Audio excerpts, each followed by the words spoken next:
Dasyai Satat no purport. Satat Nipir Rayodato Ida Dasahasa Aha Tenaiva Sanjataha Sagarakyo Mahayasaha Sagaras Chakravartyasi Sagaroya Shitayi Utaha. Relation, knowing that she was pregnant, the co-wives, the wife of Ahuka, conspired to give her poison with her food, but it did not act. Instead, her son was born along with the poison. Therefore, he became known, famous as Sagara, one who was born with poison. Sagara later became the emperor. The place known as Gangashgara was excavated by his sons. Yastal Jangan Yavanam Chakan Arihaya Barbaram Navadit Guru Vikriyena Chakre Vikrita Vesita. I'm going to just check this word for word. Barbarian. Just barbarian. Translation. Sagara Maharaj, following the order of his spiritual master, Purva, did not kill the uncivilized men like the Talanjagas, Yavanas, Sakas, Ahayas, and Barbaras. Instead, some of them he made dress awkwardly. Some of them he shaved clean but allowed to wear mustaches. Some of them he left wearing loose hair. Some he half shaved. Some he left without underwear. And some without external garments. Thus, these different clans were made to dress differently. But King Sagara, did not kill them. What is reform them?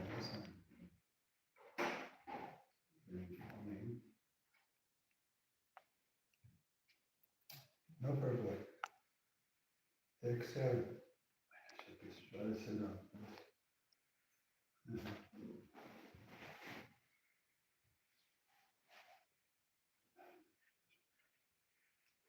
Take 7. There's no purpose again.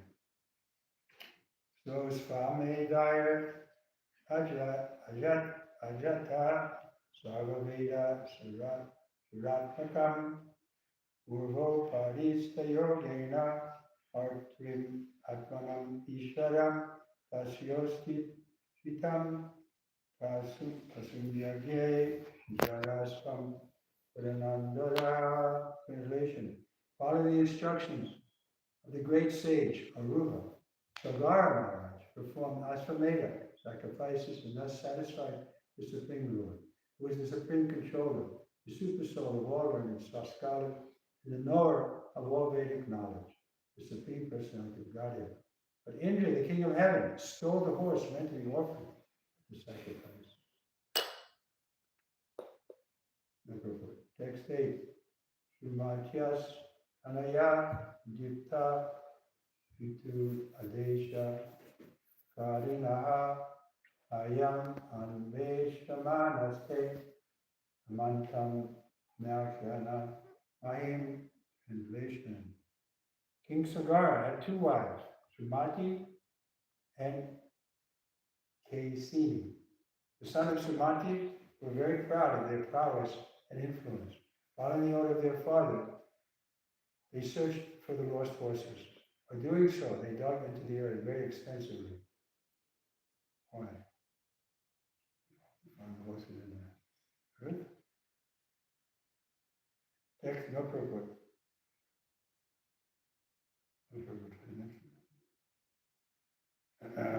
Pragat Purikyam Dasihayam Darasuka Pitam Tike Esa Raji Haras Chora Astevilita Lochana Harantam Antyatam Papa Iti Sasti Sahashinaha Udayuda Aboyayur Umbi Mesa Adamuni.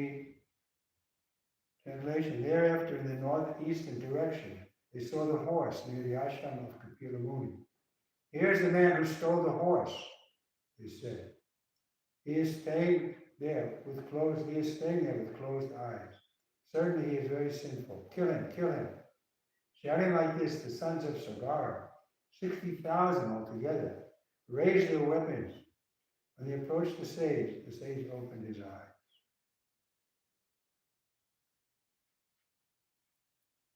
Purport of this verse.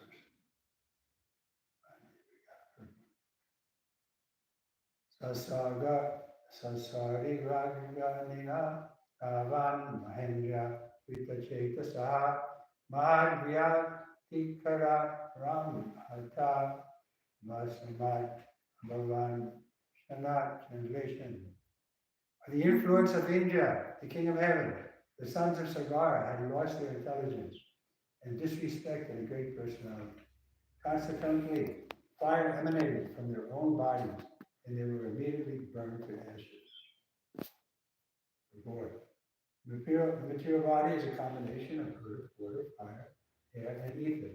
There is already fire within the body, and our practical experience is that the heat of the fire sometimes increases and sometimes decreases. The fire within the bodies of the sons of Sagara Maharaj became so much hotter that all of them burned to ashes. The fire's increased heat was due to their misbehavior toward a great personality. This misbehavior is called Mahad Yaktikram.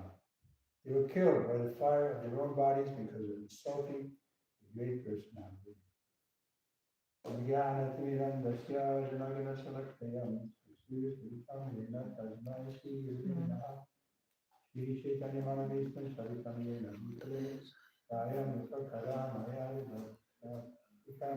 Shri Krishna Chaitanya Prabhu Nityananda Hare Krishna Krishna Krishna Hare Hare Hare Rama Rama Rama Hare Hare. Of course, in Kali Yuga, there are not many great personalities, except Srila Prabhupada, the Bhaktisiddhanta, we accept the great personalities. And we have cause to hope that we can also become not great personalities, but good personalities, in that we're in harmony with the great personality. We should never want to become great. Anu means small. By constitution, we're small. And Vibhu means great. So we can never become Vibhu, or great like God. God is great, we're small. This is the first teaching of Vaishnavas. That we should be humble, and we should accept that we need guidance. That's difficult for most people in the Kali Yuga, because of pride, false ego. Everybody's thinking I'm okay. I'll give the example of the man in the deathbed. His relatives come to see him. He's getting intravenously fed. Somebody's cleaning his bedpan. They ask him, "How are you?" "I'm okay." Everybody's thinking they're okay, but nobody is okay. Everybody is in a dangerous position and suffering condition. Ukalayana Shashvatam, certified place of suffering. So we have to admit that. Then we can be humble. Then we can hear. Otherwise, the false ego is there from birth. The child has false ego. You see that the children are not born saintly. They're born with the ego. I should dominate. I should get my way. The parents will tell you. I just recently had a sparring disciple whose wife gave birth. So I said, "So tell me something about your child." "Well, it's a girl." "Well, I can tell you one thing. It's either her way or the highway. That child gets her way, or there's no peace in that. And this is the nature of the child from birth. Because of false ego, we all want to put ourselves in the center. Therefore, we have to put God in the center. This is the first criteria. And what's the best way, easiest way to put God in the center? Hare Krishna, Hare Krishna, Krishna Krishna, Hare Hare, Hare Rama, Hare Rama, become very easy because the age is so difficult. But the Lord has given us this simple process. Although it's the ocean of force, there's one great quality. Simply by this Krishna Kirtan, we can attain success. And of course, that also means we have to avoid offenses. And what's the first offense? It is to be devoted, to dedicated to love. So there is danger. You have to be free from offenses. And although it's very easy, but still, because of habit. I would give the example of that we weren't trained. Not example, but he was speaking. I read recently how he was lamenting, in a sense, that none of his disciples had been trained up from birth, because that's the best time to train a child, from 5 to 15 or 16, for the man especially. He's trained under the guru. Then naturally he'll be humble. Otherwise, the false ego comes out at every stop. We think we know this. So we've been acting on that false ego, but it hasn't solved the problem. Nobody has gotten relief by following the false ego. So why not this one lifetime put Krishna in the center? This is Prabhupada's plea. And Prabhupada has made that easy by telling us, instructing us to keep the Acharya in the center. He was willing to put himself in the center, not out of pride, but because he knew his position, and he knew that he was ordered by Lord Chaitanya, the Goswami, to spread his mission all over the world, and he established that. So when he spoke about keep the Acharya in the center, he was talking about himself, but not out of pride, out of hoping that we could, you can say, remember him and thus become please Krishna. Krishna is more easily pleased if we please his representative than if we directly. We were sitting with Prabhupada once in London, and one devotee came in, and Prabhupada said, "So, Ishan, you remembering Krishna?" Ishan was a little mental. He said, "Well, Prabhupada." He said, "That's okay. You can remember me remembering Krishna." So it's easy for us. Remember Prabhupada. And why is it easy? Because we're cooperating together to push on this movement. If we have that missionary spirit, then we'll realize alone I can't do this. We need help. We need to cooperate to preach to people, to get them to come, to take the book. And so this is required. Cooperation. Otherwise, that was last instruction. Cooperate together and spread this movement. But sometimes cooperation is hard because of pride and same problem. But this is our instruction, and this is our strength. I would give the example of sticks. You can take one stick, you can break it easy. But if you get a pile of sticks, then you can't break them. So like that, he said, keep together, keep loyal to this movement, keep the Acharya in the center, follow strictly. He didn't compromise his point. Strictly follow. 4 Ada principles and 16 rounds. Every letter practically he wrote, he mentioned that. 4 Ada principles, 16 rounds. So no compromise, no discount. Oh, I've been a devotee a long time now. No. We shouldn't think like that. As long as we have the strength to chant, we should go on until 16 rounds, minimum. And they probably teaching us how to chant also. I was listening this morning. Some devotees are not chanting nicely. But because the qualification of chanting is you should be able to hear your own vibration. Or somebody sitting next to you, they can hear each letter or each syllable pronounced. Hare Krishna, Hare Krishna, Krishna. How many syllables? 16 in the mantra? Or 32? You should hear each syllable. But they're not doing that. They're not. If you sit next to them, there's no sound coming from them. It's often the case. Oh, I was chanting in my mind. No. Once the devotees were saying like that to Prabhupada, Prabhupada, I'm going to chant in my mind. Prabhupada said, you don't eat in the mind. He didn't approve. You should chant audibly, not loudly. Jagataku was chanting very loudly sometime in Montreal. And the devotees complained to Prabhupada.